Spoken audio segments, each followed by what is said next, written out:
Selamat siang Bu Francisca, kami dari kelompok 2 ingin mempresentasikan terkait laporan penelitian faktor dan penyebab kesenjangan ekonomi di Jakarta, khususnya studi kasus terhadap kusir delman di daerah Monas.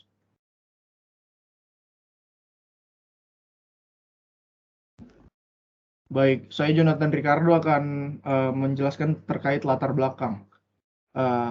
Yang pertama, berdasarkan survei tahun 2022, hanya 4,27% masyarakat Indonesia yang menempuh pendidikan tinggi S1 ke atas. Yang kedua, kualifikasi pendidikan yang tinggi menyebabkan banyak masyarakat sulit mendapatkan lapangan pekerjaan. Dan ini berdampak pada kesenjangan ekonomi, salah satunya pada profesi kusir delman. Yang ketiga, seiring berkembangnya zaman, kusir delman ini semakin jarang digunakan, ditambah lagi adanya kebijakan dari pemerintah yang membuat para kusir delman semakin terpuruk dalam kesenjangan. Adapun rumusan masalah yang akan kami angkat, yang pertama itu apa penyebab kusir delman mengambil profesi tersebut. Yang kedua, apa solusi terhadap kesenjangan ekonomi kusir delman. Oke, boleh di next. Terima kasih Jonathan. Selanjutnya akan dilanjutkan oleh saya, Bagas Anandito. Saya akan membahas tentang landasan teori dari penelitian yang kami lakukan. Yang pertama adalah teori kesenjangan ekonomi. Terdapat beberapa faktor yang menyebabkan kesenjangan ekonomi, yaitu pasar tenaga kerja, kemampuan bawaan, tingkat pendidikan, budaya, dan kondensasi kekayaan. Yang kedua adalah teori tentang kusir delman. Kusir adalah orang yang mengoperasikan delman, sedangkan delman merupakan alat transportasi yang digunakan pada masa lampau. Tetapi seiring berjalannya zaman, metode transportasi ini telah digantikan oleh kendaraan bermesin.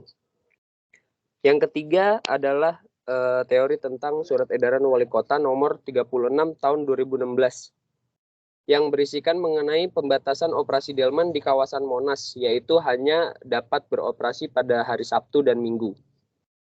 Yang keempat adalah teori mengenai PPKM yang dilakukan sebagai upaya pemerintah untuk menanggulangi penyebaran COVID-19 dengan membatasi kontak antar masyarakat.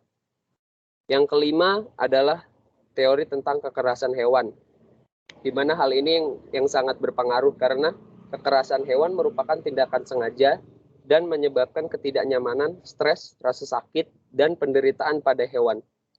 Boleh di next. Baik, saya akan menjelaskan mengenai metode pada bab 3. Sebelumnya saya akan perkenalan terlebih dahulu. Nama saya Satya Pramadewa. Saya akan menjelaskan mengenai metode penelitian.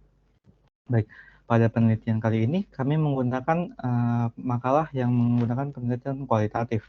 Nah, di sini peneliti menggunakan metode melakukan wawancara kepada kusir delman di daerah Monas. Pada penelitian ini, kami menggunakan data primer. Data yang dikumpulkan secara langsung didapatkan dari sumber objek pertama penelitian yang dilakukan. Dalam penelitian ini merupakan kusir delman yang berada di Jakarta. Teknik pengumpulan data primer yang digunakan dalam penelitian ini yaitu menggunakan metode wawancara. Tipe pertanyaan yang kami gunakan yaitu pertanyaan terbuka. Dengan pertanyaan terbuka ini diharapkan narasumber dapat memberikan jawaban yang panjang dan lebih luas.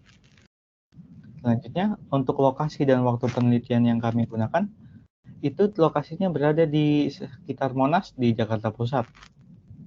Kemudian pada penelitian ini menggunakan melalui luring melalui wawancara. Selanjutnya untuk waktu pelaksanaan penelitian yang kami lakukan, yaitu pada prosesnya melalui pada hari Sabtu tanggal 11 November 2023 pada pukul 2 sampai dengan pukul 4. Next. Yang selanjutnya akan dilanjutkan dengan saya, yaitu Friska Steviatrio, mengenai bab 3, yaitu tentang hasil. Jadi narasumber yang kita ambil bernama Pak Gilang, umurnya 18 tahun dengan pendidikan terakhir yaitu SMA. Tempat tinggalnya itu di Kemanggisan. Beliau merupakan asal Jakarta atau Betawi asli, profesinya yaitu kusir delman, di mana yang menjadi kusir delmannya itu nggak cuma dia sendiri gitu, tapi keluarganya beliau juga mayoritas menjadi kusir delman, di mana profesi tersebut merupakan profesi turun-temurun. Nah, aktivitas yang dilakukan sama si Pak Gilang ini yaitu setiap hari Sabtu dan Minggu yaitu menjadi kusir delman yang sebelumnya dilakukan dari hari Senin sampai hari Minggu gitu. Tapi karena adanya surat edaran wali kota nomor 36 tahun 2016 jadi dibatasi gitu. Jadi cuma hari Sabtu sama Minggu, sedangkan di hari biasanya Senin sampai Jumat beliau merawat kudanya.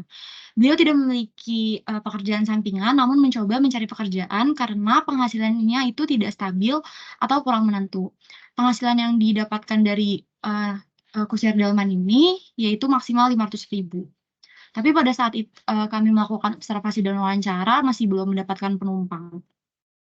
Lalu untuk interaksi dan solidaritas antar kusir delman itu sangat kuat dan saling membantu satu sama lain. Jadi pas beliau lagi nunggu buat dapat pelanggannya itu, dia tuh bisa kayak saling ngobrol satu sama lain sesama kusir. Terus juga mereka tuh kayak ngantri gitu nunggu gilirannya. Jadi dari yang paling depan sampai yang paling belakang. Selain itu juga kusir delman ini biasanya pulang bareng-bareng gitu pada pukul 8 malam buat balik dari Monas ke rumahnya ke daerah Kemanggisan. Terus untuk tantangan dan hambatan yang dilalui oleh kusir delman ini ada 2. Yang pertama pembatasan operasi oleh pemerintah pada hari Sabtu dan Minggu untuk mengurangi di mana hal tersebut tuh dapat mengurangi pendapatan kusir delman. Dan yang kedua yaitu pandemi COVID-19 di mana terhentinya operasi selama beberapa bulan. Lalu strategi pengelolaan keuangan yang dilakukan oleh Pak Gilang ini ada 2. Yang pertama untuk dirinya sendiri dan keluarga. Biasanya itu bisa memiliki makanan di hari itu, dan untuk kudanya itu memotong biaya perawatan kuda. Kayak misalnya nyari makanannya sendiri, nyari rumput, sama buat nyari dedak. Oke, ini ya terdapat dokumentasi kami dengan narasumber. Oke, sebelumnya perkenalkan, nama saya Jason Matthew dan saya akan menjelaskan bab 4, pembahasan dan kesimpulan. Oke, sesuai dengan teori yang tadi sudah dijelaskan oleh Bagas, mengenai faktor dari adanya kesenjangan ekonomi, Pak Gilang mengatakan bahwa kesenjangan ekonomi itu terbuat karena teori kesenjangan ekonomi sendiri, yaitu faktor budaya dan kemampuan yang diberikan ke Pak Gilang secara turun-menurun. Karena itu, Pak Gilang tetap memilih profesi ini walaupun hasil yang didapatkan kurang menjanjikan. Nah, sesuai dengan teori juga, Pak Gilang ini mengalami beberapa hambatan, yaitu dengan adanya Surat Edaran Nomor 36 Tahun 2016 yang membatasi operasi para kusir delman yang sebelumnya selama 7 hari menjadi hanya sisa 2 hari, yaitu pada hari Sabtu dan Minggu. Dan juga terdapat pandemi COVID-19 yang membatasi adanya tatap muka sehingga pendapatan Pak Gilang sempat terhenti sebelumnya. Jadi secara kesimpulannya, terdapat 3 hal penyebab kesenjangan ekonomi kusir delman ini, yaitu faktor kesenjangan ekonomi itu sendiri, pembatasan dari pemerintah dengan Surat Edaran Nomor 36 Tahun 2016, dan juga pandemi COVID-19. Mengenai kekerasan hewan yang mengurangi adanya pendapatan dari kusir delman ini, itu dapat dibantah karena menurut dari Pak Gilang sendiri, kuda-kudanya itu sangat dirawat oleh dirinya, seperti tadi yang dijelaskan. Nah, jadi solusi yang kami berikan kepada para kusir delman ini mengatasi kesenjangan sosial, yaitu untuk membuat pemerintah sadar untuk mencabut larangan operasi delman ini, untuk membiarkan mereka dapat beroperasi selama 7 hari untuk meningkatkan pendapatan mereka. Dan juga menerapkan sustainability tourism, agar budaya delman ini tidak mati dan para kusir delman ini dapat mendapatkan penghasilan yang cukup menjanjikan dan dapat bertahan untuk generasi-generasi setelahnya. Sekian, terima kasih dari kelompok kami.